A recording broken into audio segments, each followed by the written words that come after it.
Assalamualaikum warahmatullahi wabarakatuh. Jumpa lagi dengan saya di channel Sang Pembelajar. Kali ini kita akan membahas tentang jalur pendaftaran PPDB online Kalimantan Barat tahun 2021 untuk jenjang SMA. Nah, perlu diketahui bahwa untuk jalur pendaftaran jenjang SMA pada PPDB online itu setidaknya ada 4, yaitu ada jalur zonasi, ada jalur prestasi, ada afirmasi, dan pindah tugas orang tua. Nah, jadi ada 4 jalur yang nantinya masing-masing jalur ini harus kita ketahui ya, seperti apa, sehingga pada saat ingin mendaftar kita tahu harus lewat jalur mana ya, kita mendaftar. Nah, untuk jalur zonasi itu kuotanya 50% ya, dari jumlah kuota daya tampung. Nah, lalu untuk prestasi 30%, afirmasi 15%, dan pindah tugas orang tua di sini maksudnya adalah 5%. Oke, kita bahas satu persatu untuk jalur zonasi terlebih dahulu.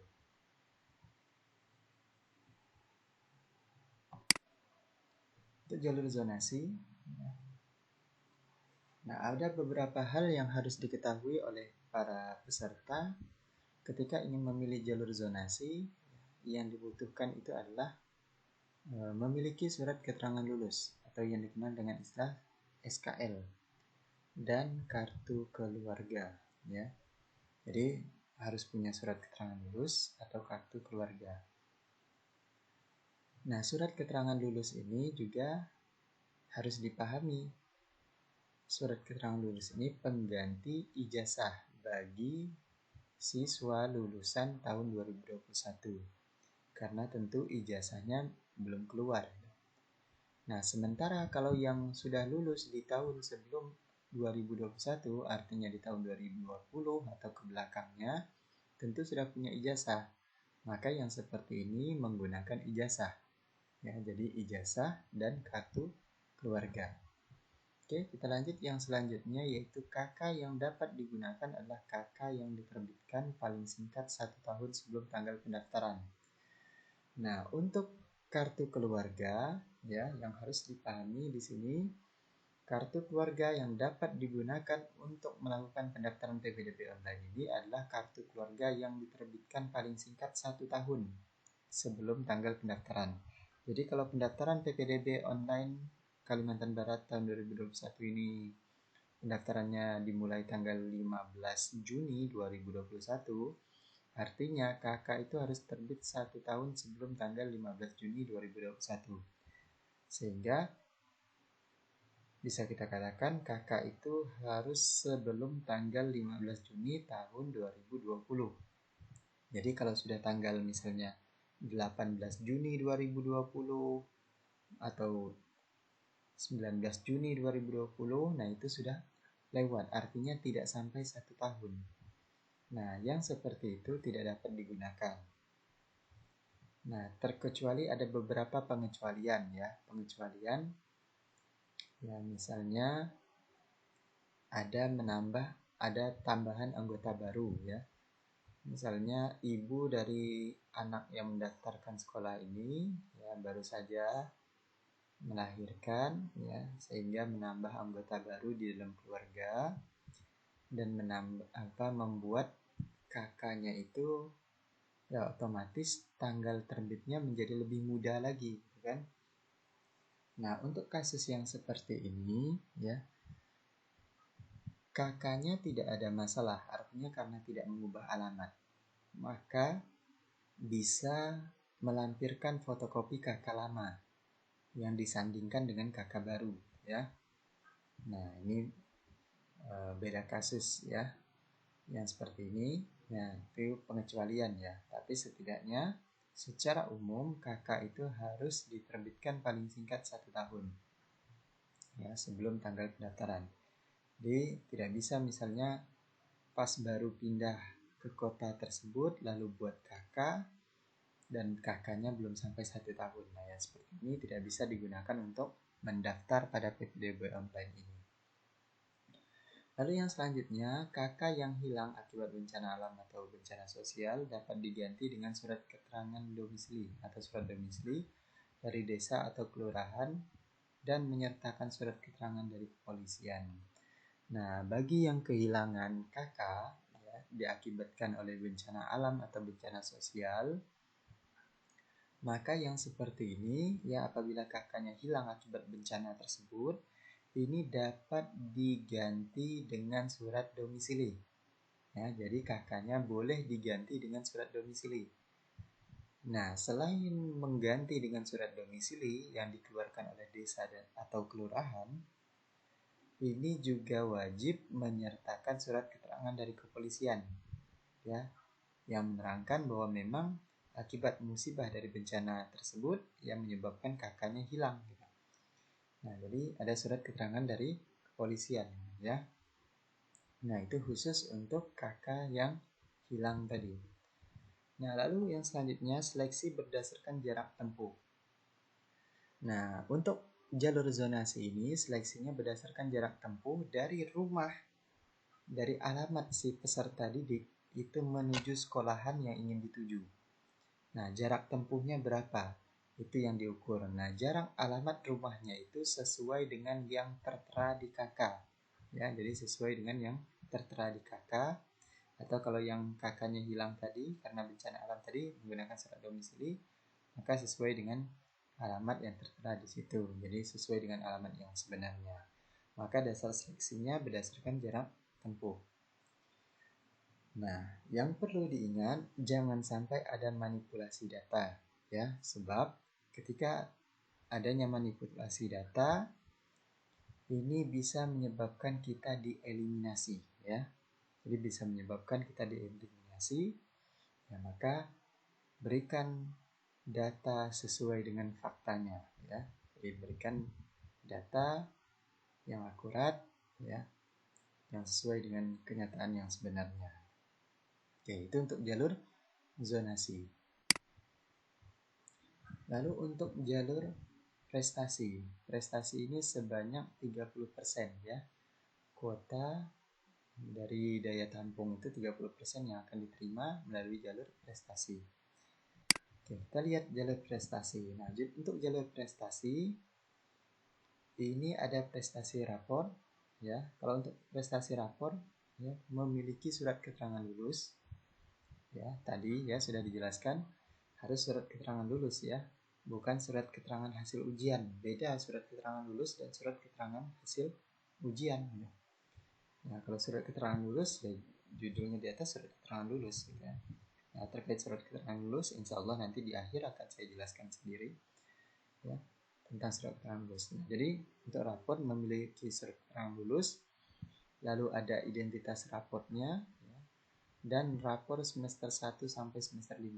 Nah, berkas-berkas ini harus dimiliki, harus punya surat keterangan lulus, harus punya identitas rapor, dan harus punya rapor semester 1 sampai semester 5. Ya. Nah, lalu seleksinya berdasarkan nilai pengetahuan rapor dari 5 mapel. Nah, jadi yang akan diseleksi yaitu nilai pengetahuan. Jadi bukan nilai keterampilan, ya, nilai pengetahuan rapor dari 5 mapel. Apa saja 5 mapel itu? Yaitu bahasa Indonesia, bahasa Inggris, matematika, IPA, dan IPS. Jadi nilai dari 5 mata pelajaran ini di semester 1, semester 2, semester 3, semester 4, dan semester 5 itu akan dilihat. Nah, jadi bagi para peserta didik yang memiliki nilai yang baik, yang bagus pada 5 mata pelajaran ini, tentu memiliki peluang untuk mendaftar melalui jalur prestasi rapor, ya. Tapi kalau nilainya hanya pas-pasan, nilainya ya secukupnya saja gitu kan, nah maka tentu ya agak beresiko kalau mengambil jalur prestasi rapor gitu kan, karena untuk prestasi rapor ini yang dinilai itu seleksinya itu berdasarkan nilai pengetahuan. Nah, jadi seberapa yakin kita nilai pengetahuan kita mampu bersaing dengan para pendaftar lainnya untuk 5 mata pelajaran ini, ya. Nah, lalu ada prestasi akademik dan non-akademik. Nah, untuk prestasi akademik dan non-akademik ini memiliki surat keterangan lulus, ya. Lalu sertifikat piagam prestasi. Nah, jadi selain memiliki surat keterangan lulus, juga harus memiliki sertifikat atau piagam prestasi. Jadi untuk jalur akademik dan non-akademik, selain punya SKL, juga harus punya sertifikat atau piagam prestasi. Nah, prestasi yang diakui adalah prestasi dari kejuaraan yang diselenggarakan oleh pemerintah atau lembaga yang diakui pemerintah. Jadi prestasi yang diakui di sini adalah prestasi dari kejuaraan yang diselenggarakan oleh pemerintah atau lembaga yang diakui pemerintah. Jadi kalau prestasi itu diselenggarakan oleh lembaga di luar ini, ya di luar pemerintah atau di luar lembaga yang diakui pemerintah, maka prestasi tersebut, ya sertifikatnya atau piagamnya tidak bisa dipakai untuk mendaftarkan PPDB online ini. Ya. Nah, lalu levelnya mulai dari tingkat kabupaten kota, provinsi, nasional, atau bahkan internasional.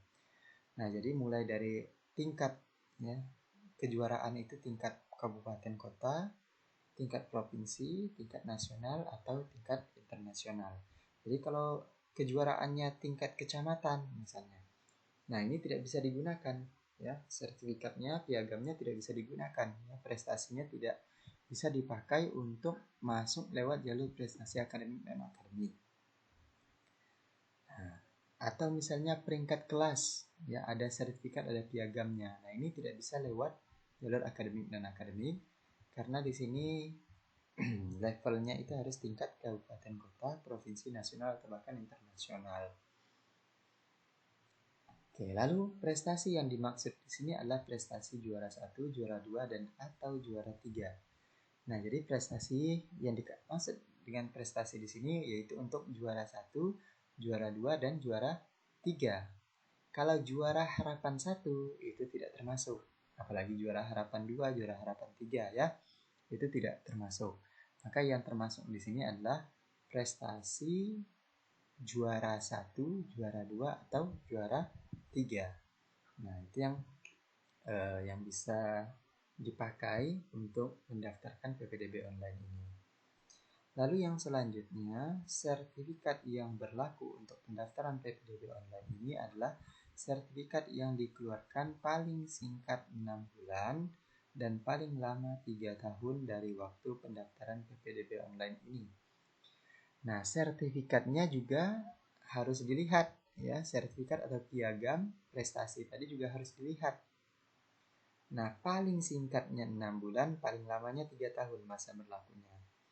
Nah, kalau misalnya sekolah SMP itu umumnya 3 tahun, berarti sertifikat yang didapatkan ketika SD, kelas 5 SD misalnya, kelas 4 SD pernah ikut kejuaraan dan menang lomba, maka sertifikat itu tidak bisa digunakan.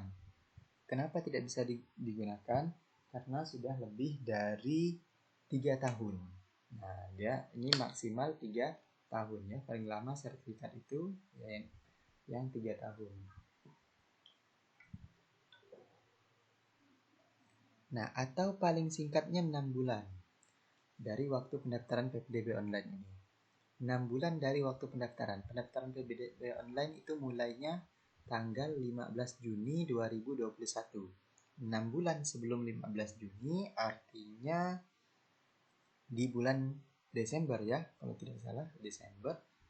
Jadi di bulan Desember berarti sertifikat itu harus dikeluarkan sebelum tanggal 14 Desember 2020.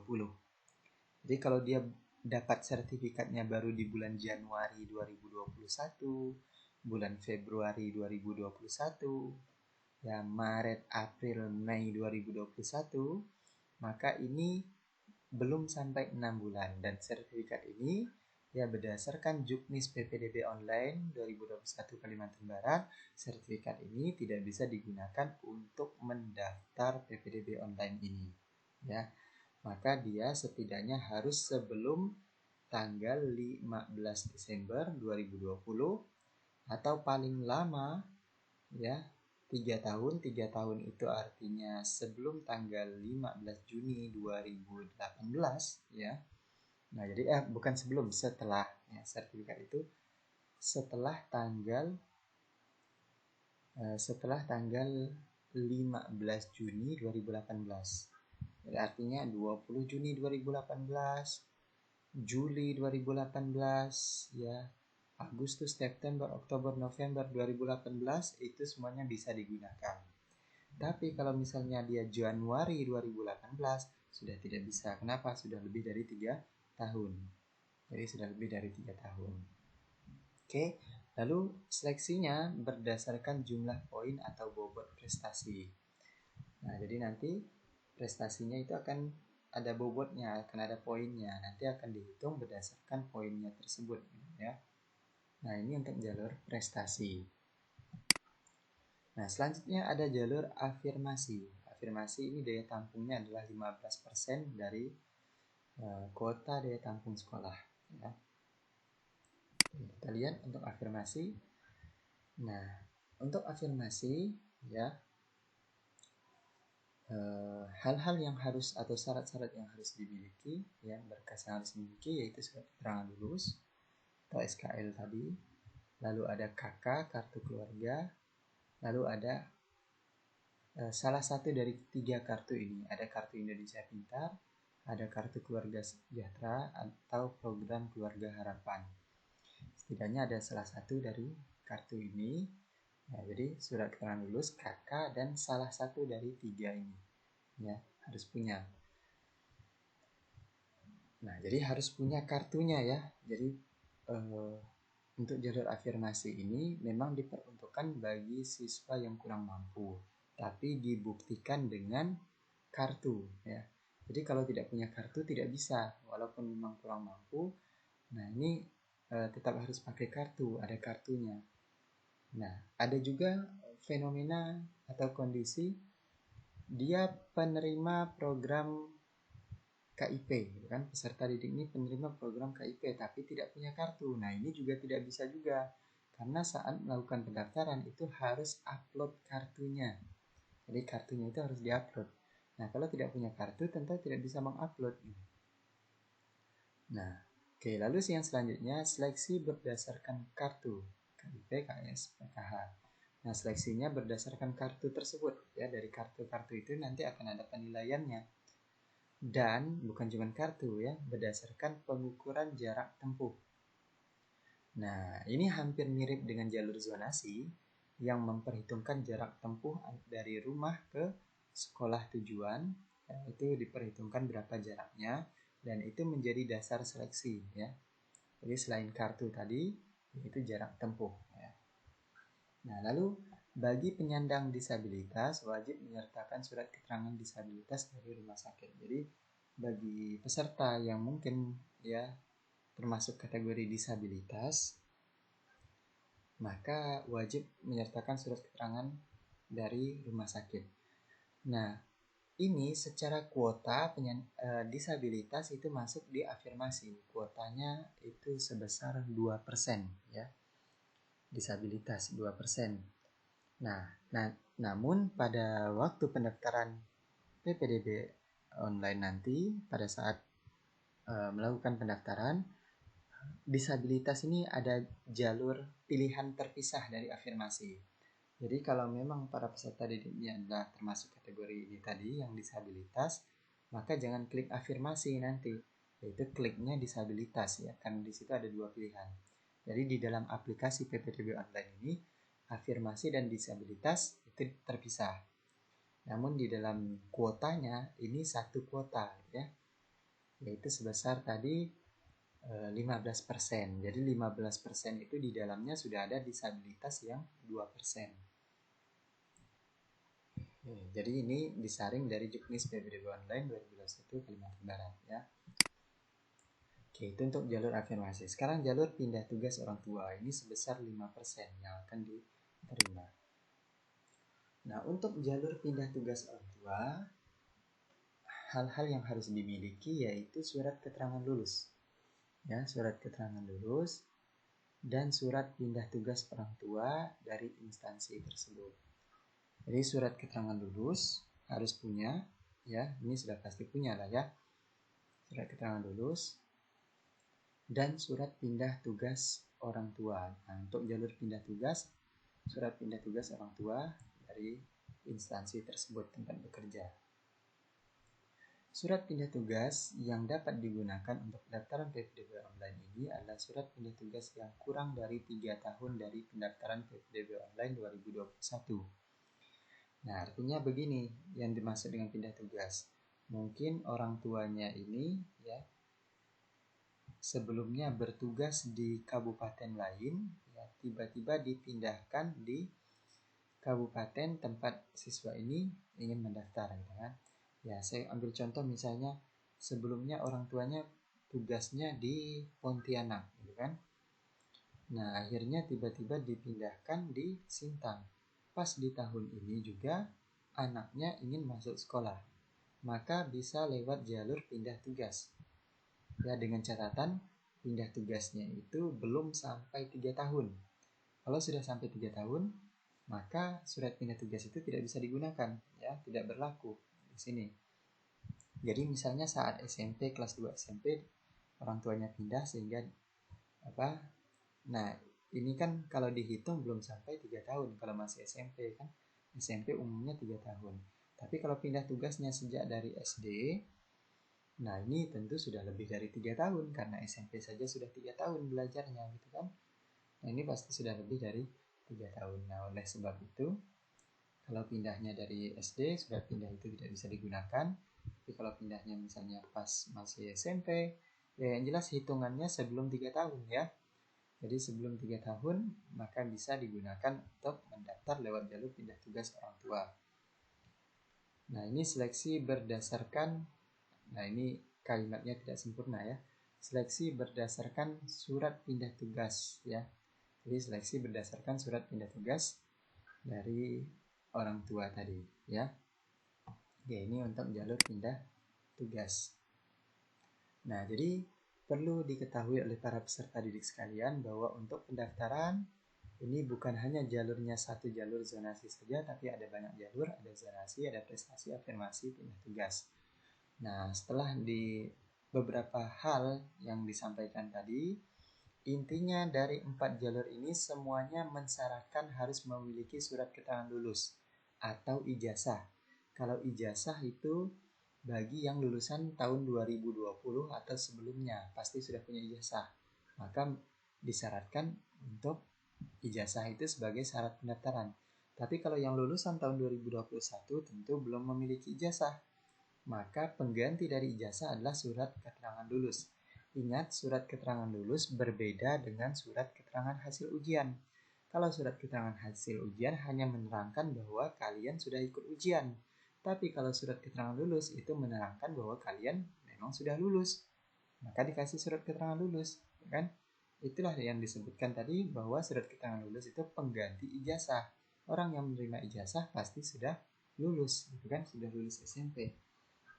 Nah, maka semua jenjang ini, semua jalur ini ya mensyaratkan memiliki surat keterangan lulus. Nah, perlu juga diketahui di dalam surat keterangan lulus itu berdasarkan Juknis PPDB Online Kalimantan Barat tahun 2021, di dalam surat keterangan lulus itu harus menerangkan nilai rata-rata semester 1 sampai semester 5. Ya, jadi di dalam surat keterangan lulus itu harus menerangkan